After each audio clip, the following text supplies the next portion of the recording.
When Shane and I went down to Tucson last month, we learned something that, well, I guess we confirmed something that we already kind of knew. The most popular person on the campus of the University of Arizona right now is none other than one Adia Barnes, coach of the women's basketball team, the national runner-up women's basketball team. Coach, first of all, thank you so much for joining us. Congratulations on a wonderful season. I have to ask what everybody's thinking. Did you expect that to happen? No, I didn't expect that to happen. I really didn't know what to expect. I knew that we had, Erin McDonald, our All-American, and Kate and Sam and Trinity, and we were going to be good. But I really didn't know how good. I didn't know how we'd respond. I didn't honestly know how we would do in a tournament because we had never gone there. Remember, the COVID year happened, so we were robbed of the tournament. So I wasn't really sure. If you would have said at the beginning of the year you're going to play for a national championship and you're going to lose by 1 point to Stanford, I would have said, not so fast. Slow down a little bit. But it was a great year. I know, Coach, you've had about 6 weeks now to process that entire run, including the way it ended. When you reflect on it now, like you wake up and you get your day going, what do you remember most? I remember like how much better we got throughout the year. So I just remember we were okay in the beginning. I didn't think we were playing great basketball. Everybody questioned our offense, and I just remember us kind of peaking. And then the Pac-12 tournament, we were okay. We weren't great. And then after that, we were like, what do we want to do? We want to do something special. And then we just kind of accelerated and caught momentum. So I look back at the year. I'm like, wow, we got better. If I look at our first games to our last, like light years better. But I think that at the end, we were clicking. We were playing for each other. We believed in ourselves and thought we could be anybody. And I think right place at right time and just got hot. And I think we were one of the hottest teams in college basketball. Eric and I were at the spring football game, like Eric alluded to, and you and Coach Lloyd were introduced before the game, did the pregame. Well, it was supposed to be a coin toss and ended up being a tip-off. He received a nice ovation, Coach Lloyd, and then the ovation you received was off the charts. It sounded like a lot more than 5,000 fans. I didn't even notice that.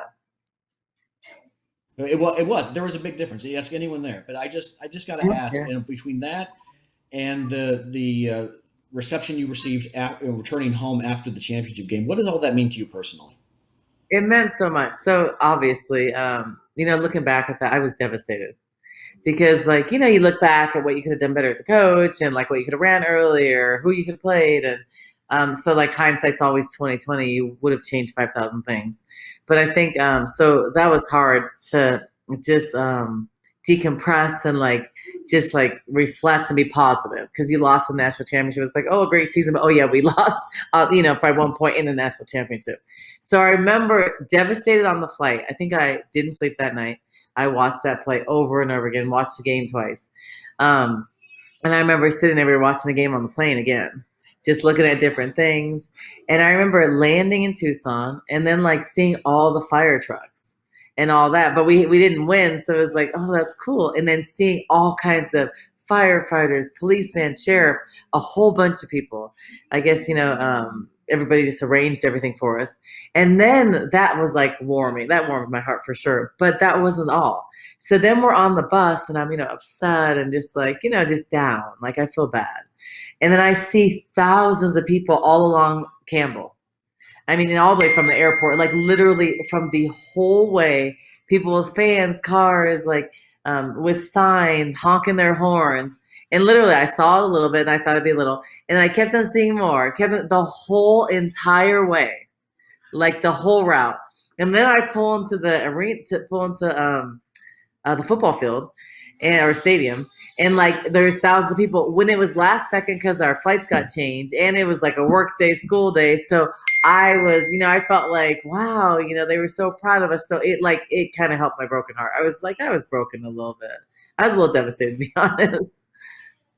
But Coach, what you did is your team rallied the fan base, which really over the last, let's say, 6 months had some trouble with football, obviously, and that coaching, men's basketball, they've had issues, and fan base has kind of been up in the air, and you brought everyone together. What does that, when you think about that, what does that mean to you to kind of rally that U of A fan base?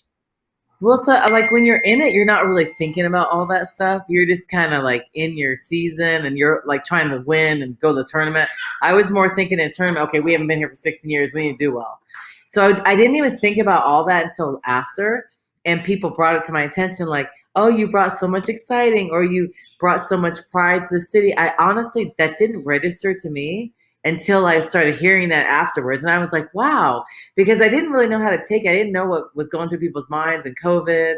I knew people missed us being at the games, but to have people say you inspired the city, this and that, like that felt really good because I thought it really was a magical year. We did not win, but no one would have thought we'd be there, and we were like the team that just was the underdog. So I think it meant a lot to have all the love and support of Tucson.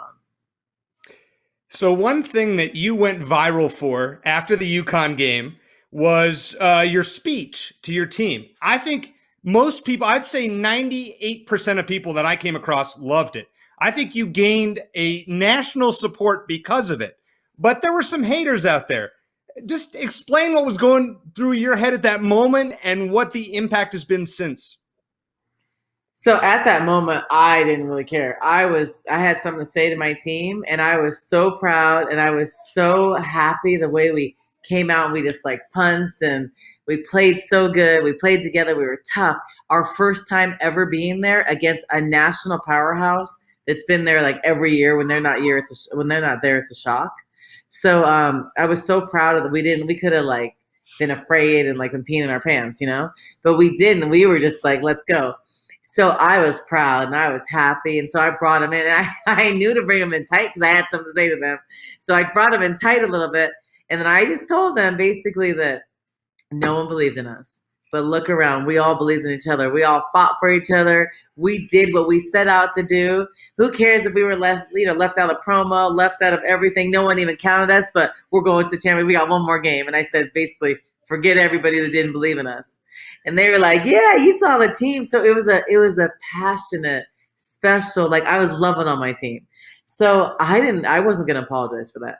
Yeah, did I want to be like caught with the birds on TV? And it was actually that spider cam.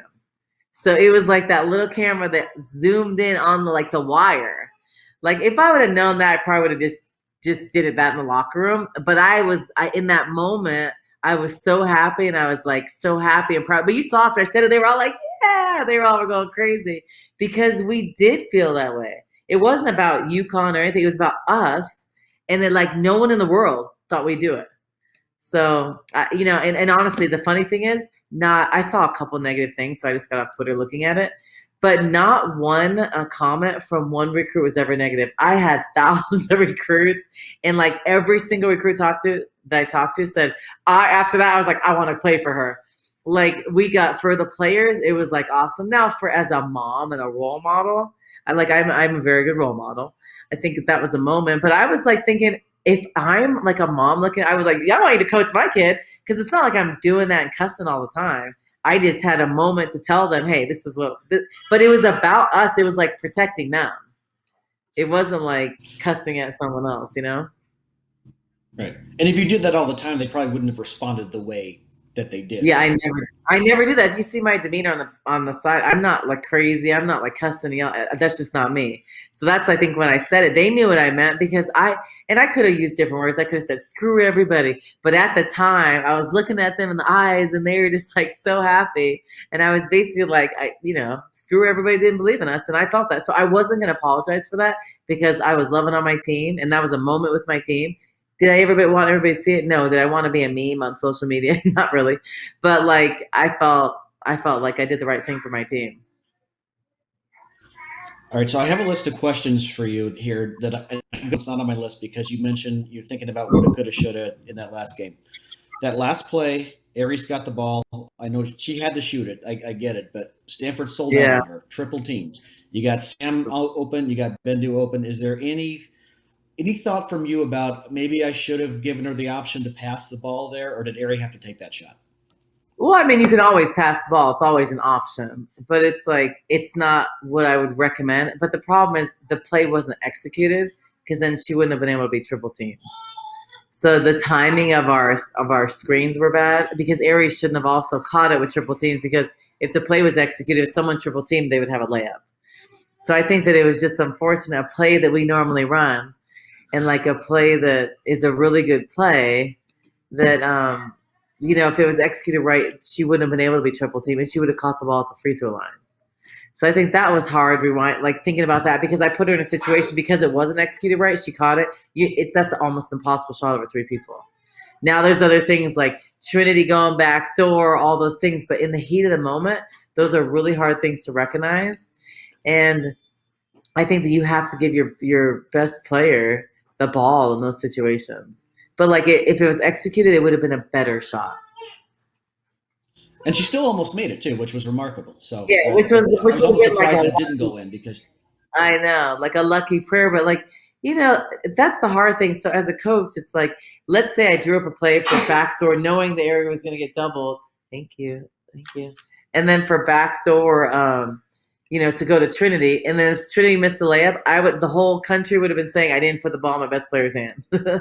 So I think that it's always a hard thing, and it's funny. I had a long conversation with Steve Kerr about it because he had a similar situation with a play wasn't really executed. You lose because as a coach, you blame yourself, and it's hard. But then you look at the timing, but I can't simulate in practice a national championship game on the line with 6 seconds left. So I understood the stress and the pressure. They tried, but I think it's just hard.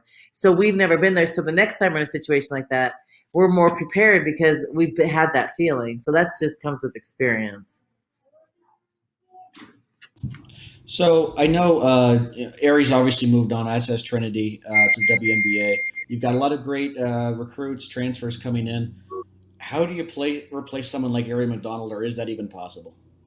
No, it's not possible to replace her. What you have to do is you have to have a balance. And I think that just me as a coach, I'm not going to find Erin McDonald. I'm not going to find a Kelsey Plum, a Chantel Osar. Those are players you'd maybe get once every 10 years.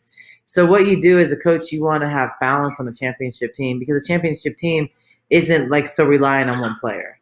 I think that we will be good because we will have multiple players in double digits. So the goal as a coach is I want to have 4 or 5 players in double digits.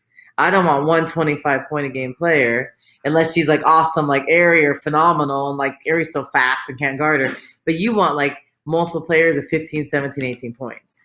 And because it makes you just, unpredictable and harder to stop because you shut someone down, there's 4 other scorers. I think for us, the nature of our team and who we were, if you shut down Ari, we're going to have a hard time. And so I think that that's not, as a coach, that's not how you want your team to be. You want your team to be balanced. So, if Sam's having an off night, there's 4 other people, 5 other people that could step up. If Kate's off, other post players can step up. If Helena's not shooting the ball well, you got another 3-point shooter. So I think that that's the goal, and that's how I'm building the team. So we've added some really good pieces. And it's funny because Ari called me a couple days ago. She was like, oh, we didn't have all the shooters when I was playing.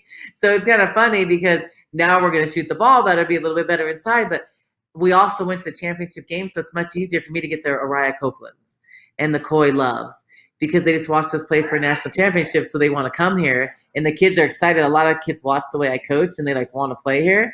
So we weren't getting those kids 2 years ago. So it's just completely different now.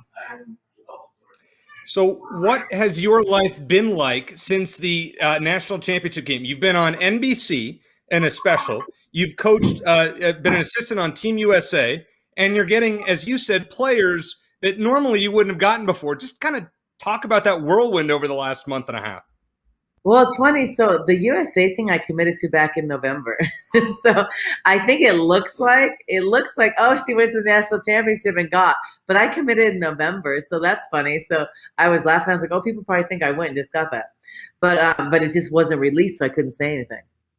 I think the players we're a better team now. We showed that we were close to a championship, so players want to win. So I think it's just easier to get players. I think that we're on lists and on young lists and talking to players we didn't have a chance to 2 years ago or 3 years ago. But I think what made it more special this year that I want to point out is that all those players that went to the national championship with, they were all players that everybody said don't come to Arizona. So they were all the players when we were the 200-300th ranked team. Sam Thomas came here first year, won 6 games. Ari sat on the side and won 6 games. They could have gone everywhere. So those teams chose us, and we were at the bottom. We were 11th in the Pac-12. So I think it's more meaningful. But now they left their legacy. They started the foundation. So now it's the better players coming. That we don't want to be a team that's one and done. We don't want, oh, you went there one time because of a great player, now you're not going. So my motivation is to go back there and to try to win and try to build a team to win. Yeah, I get that, and I think what you have done with, as Shane said, earlier in the interview, and even before we got on the air here, just what you've done over the last few years, coming from a 6-win team, let's be honest, it was a dumpster fire when you got here, and you took them to one shot from the national title against a team, by the way, that blew you out 2 times during the regular season. So you're a huge underdog all these times in the tournament. The UConn game, though, that one I don't think will ever be forgotten amongst U of A fans, men's, women's, anybody, of what you did. You never trailed against UConn, the ultimate powerhouse. Describe, what is now? How do you look back on that? Yeah, no, I really honestly I haven't even had time to really look back and reflect that much because it's been really busy. It's been like a whirlwind. But when I look back and think, we did dominate. I think that we just showed up to the occasion and we rose to the occasion. And that's why I was so proud, because we could have been like, oh, we're playing UConn, oh. But I even look back at what game? No, the Indiana game was hard because I remember like, oh, they're pretty good. They're hitting all those mid-range shots. Then I look back. I remember before Texas A&M, I was walking. I was like, oh, they're huge. Like they have these huge post players. These 6-foot athletic guards are like athletes. They're all athletes. I was like, oh, this is going to be a hard game. And then the UConn, I'm like, oh, I've only won 11 less championships than Gino and like 1,000 less games. Oh, this is great to play in the Final Four against him. Awesome. And then I go face Tara. The unfortunate thing is you don't want to play a team in your league because, and they're a better team than us. But play them in the league, you've already played them, 2-3 times. But then I thought, oh, statistics are in our favor. It's hard to be a team 3 times. But it's just they're just a little better. They're a little better inside. They shoot it a little bit better. They're more experienced. So that was just hard. But, you don't want to play in the championship, a Pac-12 team. That kind of stuff. But great for our conference. But, from you want to play someone you don't really know. You just got to play them one time, right? And then you also don't want to coach against a Hall of Famer who is like one of the best coaches ever. But I thought that we did improve, like going from where we were against them and just where our program was to finishing right behind them in the Pac-12 and then to be in the championship. I think it's just a great accomplishment. We put Arizona on the map. I remember we had Sam Thomas on right before the NCAA tournament, and she said how excited she and the rest of the team were to actually play teams outside of the Pac-12, which just makes it kind of funny you had to play one for the national championship. But I wanted to ask you about Sam because she announced at the big rally after the championship game that she'd be returning. What does it mean to have her back for another season? So I've known since the beginning of the year. So I had to keep it on the DL, which was almost impossible. I wanted to tell people and I couldn't. So I asked her for permission to say it at the rally. But Sam means so much to the program. Just to have her here. I mean, and you look at Sam Thomas, she had like one other Pac-12, or I think we were her only Pac-12 offer. It was between us and Michigan. And so to see how she's evolved, she was only a post player when she came. Now she's our 3. Now she plays our 1, 2, 3, 4, 5. She's our team captain. Has the most prestigious athletic and academic award in the country, the Elite 90, which is only given at the Final Four for academics and athletics. She'll be an academic All-American. She's all districts. She's our Nike our Nike representative. She did the internship. She's our SAC president. She is like the ultimate player that a coach wants to coach because of on the court and off the court stuff. I've never had to tell her something more than once. I've never had to remind her to be somewhere, to wear something, ever. She reminds everybody else. So, I mean, you want more Sams. And Sams are really hard to find. She's selfless on the court. She's selfless off the court. A great leader. So to have her back is very meaningful because she's going to help us get to that next level. And I think she has, and she's done that every year. So I'm just glad she chose us and believed in us when no one else did. And so it's funny to go on this journey with her. Because I remember asking her about her first year. She cried so much. She wanted to leave at times. She had probably never cried so much in her career. She had never lost so much. And then now to be going and fighting for a championship, I think it just means a lot. and she's working her butt off. She's getting better. Like, she wants to win a championship, and she'll help us win one. My last question for you, Coach, and we really appreciate your time. I know how busy you've been, probably nonstop for I don't know how many straight days. Have you and Salvo and the kids had time to get away at all, or have you scheduled any time away just to focus on the family for even a few days? No, we haven't had time. It's just been busy, recruiting, and then I'm gone. I'm gone for like all of June. So I'm leaving in like less than 2 weeks. And so right when I come back, the day after, we're straight into 11 days of visits. So like, because no one's been on campus, and normally in other places in the country, they're going to go on campus at the beginning of June and spread it out the whole month. Well, I'm gone till the 20th. So they're starting to come on the 21st. So visits. And then right after that, we go right into July recruiting. So we're recruiting for the month. So I'm going to take off. I put on the calendar like at 10 days in August, even if I sit at home and don't do anything but sit by myself, then that's just the time. That's really the only time, because the players will work them out, and it's right before school. So that's kind of what it is. If you heard butt in the face, I didn't teach him that. His dad taught him that. We don't say that. I think I made it up. Okay, that's not what we like. Both times we've had Coach Barnes on, Mateo's made an appearance, so this has become a tradition of Wildcat country. Hey, Mateo's working on his muscles. He needs to get in the weight room in the off season. Look, Mateo, show.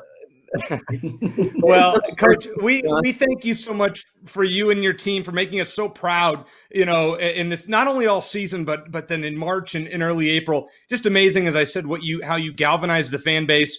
You saw you heard the reaction, or at least we did, at the spring game, which was unbelievable. You are so popular these days, and we really look forward to seeing what's next in Arizona women's basketball. Thank you. Me too. I'm just excited for next year to have the fans actually come back.